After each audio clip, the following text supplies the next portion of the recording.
This is from the Triton Jeju high roller cash game. We're playing 1 million, 2 million with a 2 million ante, but that's Korean won, so it's basically 1,000, 2,000 US with a $2,000 ante. I'm gonna probably speak in US dollars. It's real money, but it looks like not real money. You can buy a car with that. We were doing, I think it was triple straddles for a few rounds. 1, 2, 4, 8, 16. And this hand, Romain's on the button.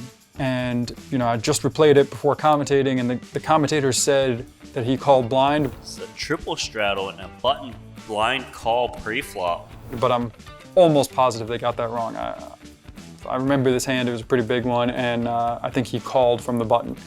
A lot of these guys were playing a little tight, but the straddles aren't so big. So I thought Romain calling from the button, he probably didn't have a great hand. He might be trapping a little bit of the time. I have king queen suited, I'm pretty happy with it. I have effectively about 31 big blinds, if you consider the biggest straddle a big blind. Now it's not exactly the same because you're a little out of position and stuff, but it's quite similar. So I raised my king queen suited. Wow. This is a triple straddle and a button blind call pre-flop. Dwan's gonna go for it, king queen suited. So Romain in for 16K with 5-4 offsuit right now. He's got position and he's gonna call. Romain calls his 4-5 offsuit. A little ambitious by him, but reasonable with the size I made it and stuff. And it comes ace 4-4. Oh my gosh, he flopped trip fours. I did actually. Dwan is the pre-flop raiser. He's not gonna put Romain on a 4. It's a triple straddle pot.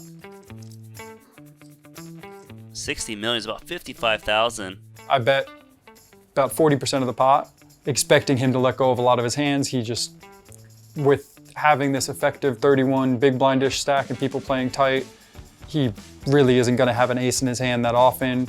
With having such a short stack, I don't think he's gonna have a 4 in his hand too often. And so I bet and he calls, and I'm not happy to be called. Obviously, I'm just hoping he folds his hand. There's actually still a small chance my king queen high could be good. You know, he could have something like king 10, king jack, maybe even like a queen jack with a backdoor flush draw and call the small bet I made. But yeah, most of the time I'm gonna either be behind or he's gonna be floating with the hand planning the bluff. He's gonna try to blow him off of like a weak ace type hand. Turn card is the 7. 250,000 in the middle. Dwan is drawing dead.